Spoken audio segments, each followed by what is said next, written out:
आप सभी विद्यार्थियों को मेरा नमस्कार और आपका स्वागत है अपने चैनल टॉप 5 एमएस में। मैं सौर सिंह इस वीडियो में लेकर आया हूं आपके लिए कक्षा 10 साइंस यानी विज्ञान में पार्ट 1 पर रासायनिक अभिक्रियाएं एवं समीकरण पर आधारित 7 महत्वपूर्ण लघु उत्तरीय प्रश्न उत्तर लेकर आए हम आपके लिए। पूरे कॉन्सेप्ट के साथ आपको समझाएंगे।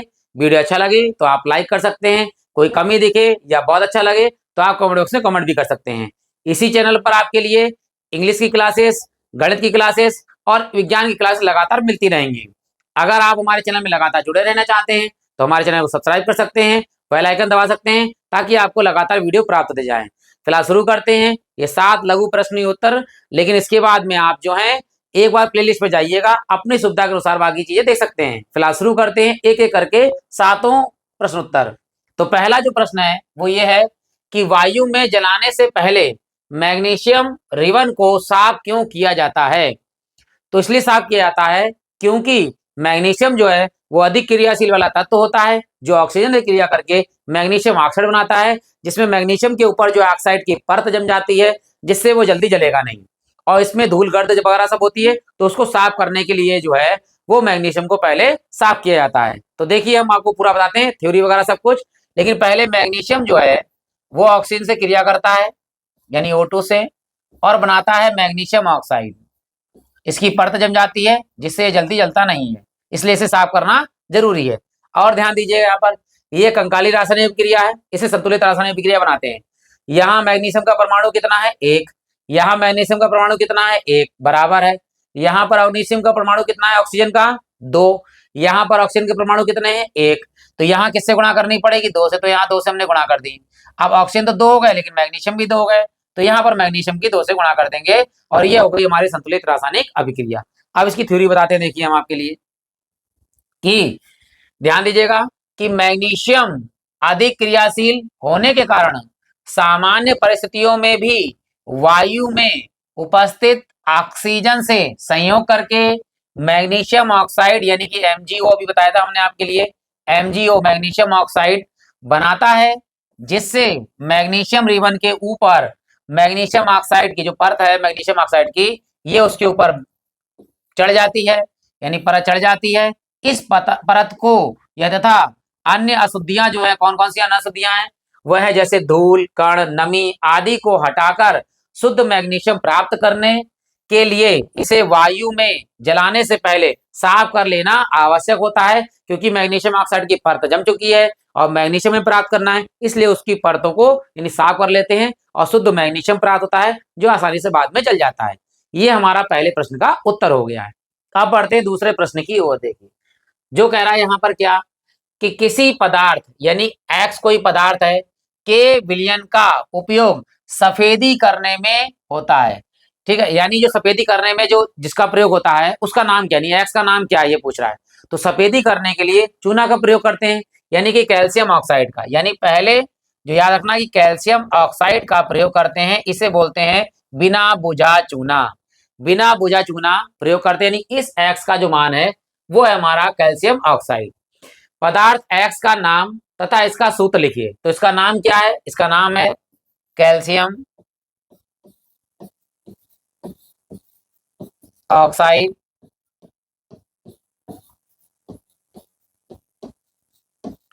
और सूत्र है हमारा CaO। यहाँ कह रहा है इसका सूत्र क्या है, तो सूत्र है हमारे पास CaO। अगला क्या है, ऊपर एक नंबर यानी इसके में लिखे पदार्थ यानी एक्स को जल के साथ अभिक्रिया लिखिए, यानी जल की अभिक्रिया उसके साथ क्या होगा।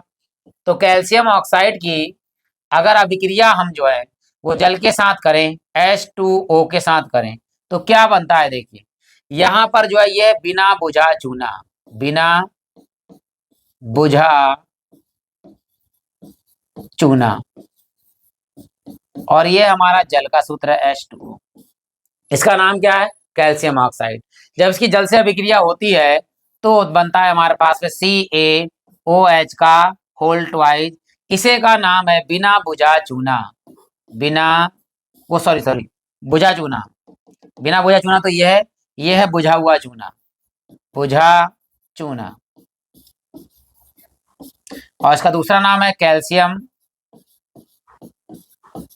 यानी रासायनिक नाम कह सकते हैं calcium hydroxide, hydroxide. Oxide side. ठीक, ये हमारा इसका रासायनिक नाम है कि कैल्शियम हाइड्रोक्साइड या बुझा हुआ चूना। अब याद रखना कि ये जो अभिक्रिया है वह ऊष्मा क्षेपी अभिक्रिया है, क्योंकि इसमें ऊष्मा प्राप्त होती है। तो यहाँ पर हम लिख सकते हैं कि में ऊष्मा प्राप्त भी हुई है, तो इसे हम ऊष्मा क्षेपी अभिक्रिया कहते हैं। अब देख लेते हैं बैलेंस है या नहीं है। कैल्शियम यहाँ पर 1 है, यहाँ कैल्शियम 1 है, यहाँ पर ऑक्सीजन 1 और 1 कितने हैं, 2 हैं, तो होल ट्वाइस है, तो ऑक्सीजन कितने हो गए, 2। हाइड्रोजन कितने हैं, 2, यहाँ भी हाइड्रोजन कितने हैं, 2। तो ये अभिक्रिया पूरी तरह से संतुलित है। अब इसकी थ्योरी बता देते हैं हम आपके लिए पूरा कि यहाँ लिखा है साफ साफ कि पदार्थ X का नाम कैल्शियम ऑक्साइड यानी शुष्क चूना या बिना बुझा चूना है। इसका सूत्र क्या होता है, CaO है, जो हमने भी लिख के बताया आपके लिए। X का सूत्र जो है CaO है। आगे कैल्शियम ऑक्साइड यानी CaO की जल से के साथ अभिक्रिया, अभी मैंने लिख दी, फिर भी एक बार लिख देता हूं ताकि आपको अच्छे से याद हो जाए। तो कैल्शियम ऑक्साइड यानी कि ये होता है बिना बुझा चूना कि जल से जब अभिक्रिया होती है यानी H2O से, तो क्या बनता है, बुझा हुआ चूना बनता है, जिसका सूत्र होता है CaOH का होल ट्वाइस। इसे बोलते हैं कैल्शियम हाइड्रो ऑक्साइड, और इसे बोलते हैं इसे बिना बुझा चूना और ये बुझा हुआ चूना। और साथ में क्या प्राप्त होती है यहाँ पे, ऊष्मा। ये अगर इसमें ना लिखें तब भी कोई दिक्कत नहीं है, लेकिन ऊष्मा क्षेपी अभिक्रिया है तो वहां पर ये लिखेंगे, वरना लिखने की कोई जरूरत नहीं है। और ये अभिक्रिया हमारी पूरी तरह से बैलेंस है। अब बढ़ते हैं देखिए अगले प्रश्न की ओर। अगर आपको स्पीड तेज लग गई हो तो आप सेटिंग में जाकर स्पीड को क्या कर सकते हैं, स्लो कर सकते हैं, अपनी सुविधा के अनुसार आप देख सकते हैं। अगर स्लो लग रही हो तो आप फास्ट कर सकते हैं ताकि आप जल्दी वीडियो को समाप्त कर लेंगे। बढ़ते हैं देखिए अगले प्रश्न की ओर, जो इस प्रकार दिया हुआ है। यहाँ कह रहा है कि अवक्षेपण अभिक्रिया से आप क्या समझते हैं, उदाहरण देकर समझाइए। यानी अवक्षेपण क्या होता है, जब दो रासायनिक अभिक्रिया भाग लेती हैं यानी अभिकारक भाग लेते हैं, उनकी अभिक्रिया के पश्चात एक ऐसा पदार्थ बनता है जो अविलेय है और भारी हो। यानी अविलेय हो यानी जो जल में विलयन में ना घुले, यानी वो कहाँ बैठेगा, नीचे बैठ जाएगा। तो जो नीचे अविलेय पदार्थ बैठ जाता है उसी को बोलते हैं अवक्षेप, और इसीलिए इसे बोलते हैं अवक्षेपण अभिक्रिया। तो बढ़ते हैं देखिए इसकी थ्योरी पढ़ते हैं, फिर इसकी रिएक्शन भी कराते हैं हम आपके लिए। तो सबसे पहले ध्यान दीजिएगा कि वह अभिक्रिया जिसमें दो यौगिकों के मिश्रित होने पर अवक्षेप यानी जल में अविलेय पदार्थ यानी जल में नहीं घुलता है यानी नीचे बैठ जाएगा, ठीक है, उत्पन्न होता है, वह अवक्षेपण अभिक्रिया कहलाती है। याद रखना अवक्षेपण क्या होता है, अवक्षेपण अभिक्रिया यानी दो वाला अभिकारक है वो क्रिया करेंगे तो एक ऐसा पदार्थ बनेगा जो जल में अविलेय होगा, जो जल में घुलेगा नहीं, वो जमीन पर नीचे तली पर बैठ जाएगा। इसी को हम अवक्षेपण अभिक्रिया कहते हैं। अब यहाँ पर उदाहरण देखिए, यहाँ पर इसका नाम है सोडियम सल्फेट, इसका नाम है सोडियम सल्फेट, सोडियम सल्फेट, ठीक है, Na2SO4। यहां पर है बेरियम क्लोराइड, बेरियम क्लोराइड। जब अभिक्रिया होती है तो ध्यान दीजिएगा Ba यहां से लिया जाएगा, ये उससे उठेगा और Na को हटाकर यहां पे लग जाएगा तो बनेगा BaSO4 बेरियम सल्फेट। यह है बेरियम सल्फेट और यही क्या है, सफेद रंग का अवक्षेप होगा, सफेद रंग का अवक्षेप। ये सफेद रंग का क्या होगा, अवक्षेप होगा। और साथ में देखिए क्या होगा, ये Na यहाँ Cl तो ये बनाएगा हमारा NaCl यानी sodium chloride sodium chloride NaCl हमें प्राप्त हो जाएगा। और ये बेरियम सल्फेट का जो है सफेद रंग का अवक्षेप प्राप्त होगा, ये जल में अविलेय होगा तो ये दली में बैठ जाएगा, इसीलिए इसको हम अवक्षेपण अभिक्रिया कहते हैं। अब ध्यान दीजिएगा बैलेंस करनी है यहाँ पर, Na कितने हैं 2, Cl कितने हैं 2, तो NaCl यानी सोडियम क्लोराइड पे 2 से क्या कर दीजिए, यहाँ गुणा कर दीजिए, ये अभिक्रिया बैलेंस हो गई क्योंकि Ba यहाँ 1 है, Ba यहाँ 1 है, SO4 यहाँ पर है, SO4 यहाँ पर है, तो ये हमारी संतुलित रासायनिक अभिक्रिया हो गई है। अब बढ़ते हैं देखिए अगले प्रश्न की ओर, यानी ये 3 प्रश्न हो गए हैं। चौथा प्रश्न है हमारा, लोहे की वस्तुओं को हम पेंट क्यों करते हैं। भाई लोहे की वस्तुओं को अक्सर हम पेंट करके रखा जाता है क्योंकि लोहा जो है वो ऑक्सीजन और नमी की उपस्थिति में आके जो है उसके ऊपर संक्षारण हो जाता है और उसके ऊपर जो है भूरे रंग की परत जम जाती है जिसे हम जंग बोलते हैं। और वो जंग जो है वो धीरे धीरे करके लोहे को खराब कर देती है, नष्ट कर देती है, इसलिए लोहे पर हम उसको बचाने के लिए यानी संक्षारण को रोकने के लिए लोहे के ऊपर हम पेंट कर देते हैं। अब कैसी अभिक्रिया होती है वो बताते हैं हम आपके लिए। यानी लोहा आयरन Fe में वातावरण से लेता है ये ऑक्सीजन और नमी, नमी का सूत्र होता है यानी जल H2O। ठीक, अभिक्रिया के बाद बनती है जंग, जंग का सूत्र क्या होता है Fe2O3 into x into H2O, यानी एक्स मात्रा जल की होती है। कितनी मात्रा है पता नहीं कितनी है, बाकी बैलेंस कर लेते हैं। देखो हम Fe यहाँ पर 2 है, यहाँ पर Fe 1 है, 2 से गुणा करेंगे। लेकिन अभी ऑक्सीजन देखो यहाँ पर 2 है, ऑक्सीजन यहाँ पे कितने हैं 3, तो इसके 2 से यहाँ गुणा कर दीजिए और इसके ऑक्सीजन के 3 से यहाँ गुणा कर दीजिए। देखिए ऑक्सीजन हो गया 3 दूनी 6 और ऑक्सीजन यहाँ पे हो गया 3 दूनी 6। यहाँ पर आयरन कितना हो गया 2 दूनी 4, यहाँ पर है आयरन F यानी 1 Fe, तो यहाँ 4 से गुणा कर दीजिए। अब यहाँ पर H2O यानी जल कितना है हमारे पास x, तो यहाँ भी जल कितना ले लिया हमने x मात्रा होगी। अब x मात्रा क्यों होगी, जल की मात्रा कितनी हो सकती है 10 है 15 है 20 है, तो यहाँ पर हमने मान लिया पर्टिकुलर कि x जल की मात्रा यहाँ पर है। और ये जो सूत्र होता है वो होता है जंग का सूत्र। अगर कोई पूछे कि जंग का सूत्र क्या होता है तो याद रखिएगा Fe2O3 इंटू XH2O, ये जंग का हमारा सूत्र होता है। इसकी थ्योरी पूरी बताते हैं, देखिए हम आपके लिए। जो यहाँ पर है कि लोहे की वस्तुएं वायु में उपस्थित ऑक्सीजन यानी O2 तथा नमी यानी कि जल H2O से संक्षारित हो जाती हैं, अर्थात इन पर जंग लग जाता है। इन्हें जंग से बचाने के लिए हम लोहे के वस्तुओं पर क्या कर देते हैं, पेंट कर देते हैं। पेंट ऑक्सीजन तथा नमी को लोहे के संपर्क में नहीं आने देता है, जिसके कारण जो है वो लोहे पे जंग नहीं लगती है, लोहा संक्षारित नहीं होता है, इसलिए लोहा ज्यादा समय तक चलता है। इसलिए लोहे के ऊपर हम जो है वो पेंट कर देते हैं। अब बढ़ते हैं देखिए अगले प्रश्न यानी 5वें प्रश्न की ओर। वो इस प्रकार है, देखिए यहाँ कह रहा है तेल एवं वसायुक्त खाद्य पदार्थों को नाइट्रोजन से प्रभावित क्यों किया जाता है। क्या होता है, देखा पैकेट फूड हमने खाया जिसमें वसायुक्त वगैरह पदार्थ होता है, उसमें नाइट्रोजन क्यों डाल देते हैं, यानी ऑक्सीजन क्यों निकाल लेते हैं, क्योंकि ऑक्सीजन होती है क्रियाशील, जो क्या करता है उस जो अंदर उसके अंदर पैकेट के अंदर चिप्स है, क्रैक्स या कोई और चीज है, वस्तु है तेलीय या ऑयली, उसको विकृत गंधिता कर देता है। विकृत गंधिता का मतलब होता है कि उसमें बदबू आने लगती है, वो सड़ने लगता है, यानी सामान बेकार हो जाता है। इसलिए उसे जो है विकृत गंधिता से बचाने के लिए नाइट्रोजन का प्रयोग करते हैं, जो ऑक्सीजन से क्रिया ना होने देती है, यानी कम से कम क्रिया होने देती है, जो काफी समय तक हमारा चलता है। ठीक है, आगे बताएंगे, इसके लिए पूरी थ्योरी बताएंगे। लेकिन अगला क्या कह रहा है, जुगनू रात में क्यों चमकते हैं।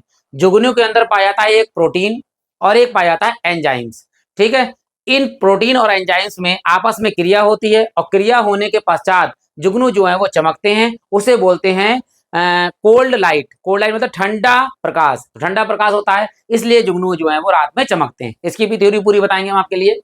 अगला है जंग का रासायनिक सूत्र। अभी हमने लिखाया है, फिर भी हम लिखाते हैं, देखिए आगे बढ़ते हैं। देखो इसकी ध्यान दीजिएगा कि तेल तथा वसायुक्त खाद्य पदार्थों के उपचन से बचाने या बचाव के लिए हम इन्हें अल्प क्रियाशील कौन नाइट्रोजन से प्रभावित कर देते हैं, यानी नाइट्रोजन इसमें डाल देते हैं, ऑक्सीजन निकाल लेते हैं। क्योंकि तेल तथा वसा का उपचन होने पर ये विकृत गंधी हो जाते हैं तथा इनकी गंध तथा स्वाद परिवर्तित हो जाता है। यानी ये समझ लीजिए कि नाइट्रोजन क्यों डाली जाती है, क्योंकि पदार्थ जो वसायुक्त पदार्थ तेलीय पदार्थ है वो विकृत गंधिता हो जाते हैं, यानी उनमें गंध बदल जाती है, वो खराब हो जाते हैं। उसको बचाने के लिए जो है उसमें नाइट्रोजन गैस डाली जाती है, जो कम क्रियाशील वाली गैस है। ठीक, आगे बढ़ते हैं। देखिए कि जुगनू में एक प्रोटीन पाया जाता है जिसका नाम है ल्यूसीफेरिन। ल्यूसीफेरिन नामक का प्रोटीन होता है, जिसका एक एंजाइम कौन है, ल्यूसीफेरेज। ल्यूसीफेरेज नाम का एंजाइम्स होता है। ये आपस में यानी उपस्थित क्या कर देते हैं, ऑक्सीकरण, इन दोनों का क्या होता है, ऑक्सीकरण हो जाता है। इस रासायनिक अभिक्रिया के दौरान दृश्य प्रकाश का उत्सर्जन होता है, जिससे जुगनू रात में चमकता है, और इसको बोलते हैं शीत प्रकाश। शीत प्रकाश याद रखना, शीत प्रकाश, कोल्ड लाइट।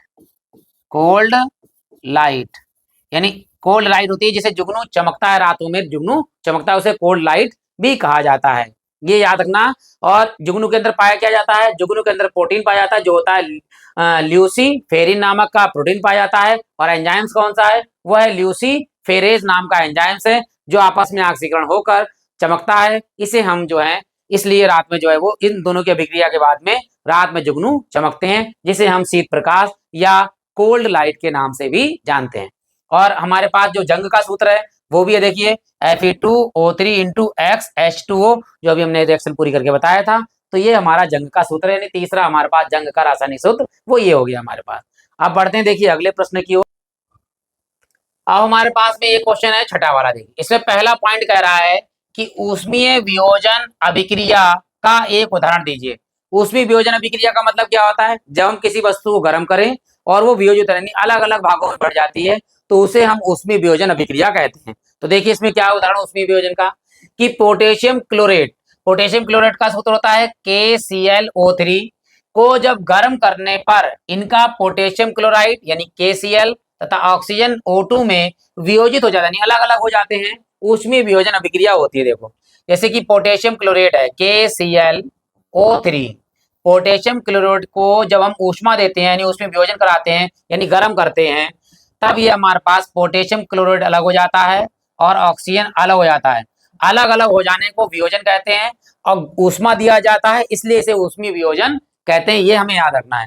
अब बैलेंस करना है, देखो KCl एक एक, KCl यानी पोटेशियम और क्लोराइड एक एक हो गया, ऑक्सीजन यहाँ 3, यहाँ ऑक्सीजन 2, तो इसके 3 से यहाँ गुणा कर दीजिए तो 3 दूनी 6 ऑक्सीजन हो गए, इसके 2 से यहाँ गुणा कर दीजिए 3 दूनी 6 हो गए। अब पोटेशियम और क्लोरीन दोनों 2 2 हो गए तो यहाँ 2 से गुणा कर दिए बराबर हो गए। तो ये हमारी संतुलित रासायनिक क्रिया हो गई। अगला प्रश्न क्या है, देखिए कि सिल्वर क्लोराइड को गहरे रंग की बोतलों में भंडारित क्यों किया जाता है। भाई गहरे रंग की बोतलों में भंडारित क्यों किया जाएगा, ताकि प्रकाश अंदर प्रवेश ना करे। और प्रकाश अंदर कब प्रवेश नहीं करेगा, क्योंकि अगर प्रकाश अंदर प्रवेश कर जाता है इसका मतलब उसमें रासायनिक अभिक्रिया हो जाएगी, वो अलग अलग हो जाएंगे या कुछ और पदार्थ बना लेंगे। इसलिए ऐसी चीजों को हम जो है वो गहरे रंग की बोतलों के अंदर रखते हैं ताकि प्रकाश कम से कम अंदर प्रवेश कर पाए। तो देखिए पढ़ते हैं यहाँ पर कि सिल्वर क्लोराइड यानी कि AgCl, ये सिल्वर क्लोराइड है, प्रकाश सुग्राही होता है। प्रकाश सुग्राही का मतलब होता है प्रकाश ग्रहण करते ही क्या कर देता है, ये सूर्य के प्रकाश में उपस्थित में उद्भासन, ठीक है, पर सिल्वर क्लोराइड क्या हो जाता है, अपघटित हो जाने, यानी सिल्वर क्लोराइड सूर्य के मतलब जो सिल्वर क्लोराइड है जब इसमें सूर्य के प्रकाश की किरणें पड़ती हैं तो ये उसका सुग्राही होता है, तो ये अलग अलग हो जाएंगे, सिल्वर अलग हो जाएगा और क्लोरीन अलग हो जाएगी, इसलिए उसे जो है वो गहरी बोतलों में, गहरे रंग की बोतलों में रखा जाता है।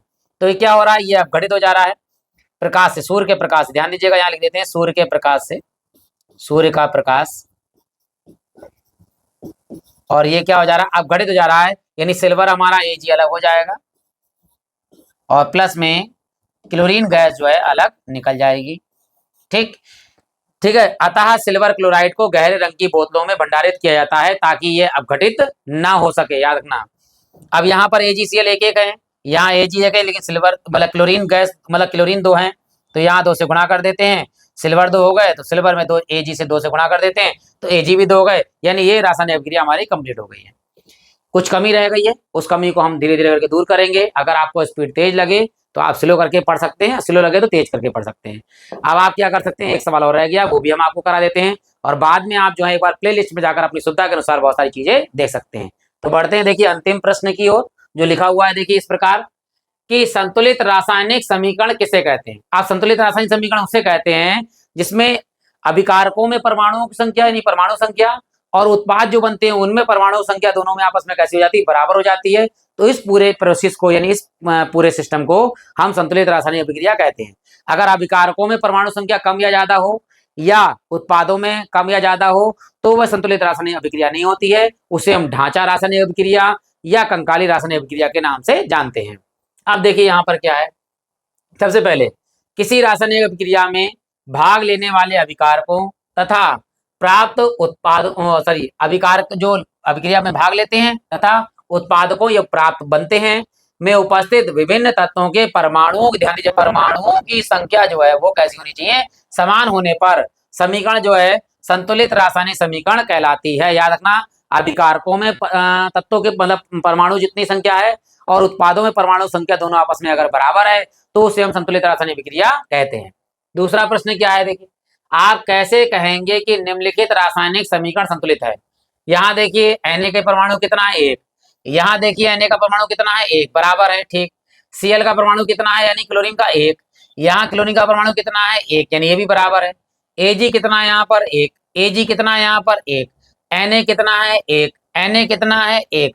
O कितने हैं, 3। O कितने हैं, 3, यानी दोनों तरफ परमाणु संख्या बराबर है, इसलिए हम इस समीकरण को संतुलित रासायनिक समीकरण कहेंगे। देखिए यहाँ क्या लिखा है कि दी गई अभिक्रियाओं का अध्ययन करने पर ज्ञात होता है कि दोनों पक्षों में यानी दाएं और बाएं, ठीक है, बाएं और दाईं ओर प्रत्येक तत्व यानी सोडियम, ठीक है, एज यानी सिल्वर, क्लोरीन, नाइट्रोजन, ऑक्सीजन के परमाणुओं की संख्या जो है कैसी है, समान है, अतः यह संतुलित रासायनिक समीकरण है आपके। अगला प्रश्न है हमारा कि कंकालीय रासायनिक समीकरण किसे कहते हैं। कंकालीय रासायनिक समीकरण उसे कहते हैं जो इसके दोनों तरफ परमाणु संख्या बराबर नहीं होती है, उसे हम कंकालीय रासायनिक समीकरण कहते हैं। देखिए कि असंतुलित ले सकते हैं, असंतुलित रासायनिक समीकरण को कंकालीय रासायनिक समीकरण कहते हैं, यानी जो दोनों पक्षों में संतुलित नहीं होती है, जिसमें दोनों पक्षों में परमाणु संख्या बराबर नहीं होती है, उसे हम असंतुलित रासायनिक अभिक्रिया या कंकालीय रासायनिक अभिक्रिया या इसे ढांचा रासायनिक अभिक्रिया भी कहते हैं। इसी के साथ ये वाला वीडियो समाप्त होता है। अगला वीडियो हम बहुत जल्द लेकर आएंगे। आप तब तक प्लेलिस्ट में जाकर अपनी सुविधा के अनुसार पढ़ सकते हैं। कोई कमी लगी हो तो आप कमेंट बॉक्स में जरूर कमी लिखेंगे, ताकि मैं उस कमी को सुधार कर सकूं और आगे और बढ़िया बढ़िया जो है मतलब अच्छी तरीके से आपको पढ़ा सकूं। इसी के साथ बस इतना ही ब्रह्म निवेदन है कि आप हमारे जो है अगर वीडियो अच्छा लगा हो तो आप लाइक कर सकते हैं, चैनल सब्सक्राइब कर सकते हैं, प्लेलिस्ट में जाकर अपनी सुविधा अनुसार पढ़ सकते हैं। बेल आइकन दबाएंगे तो लगातार आपको वीडियो प्राप्त हो जाएंगे। इसी के साथ आप सभी लोगों का हृदय से धन्यवाद।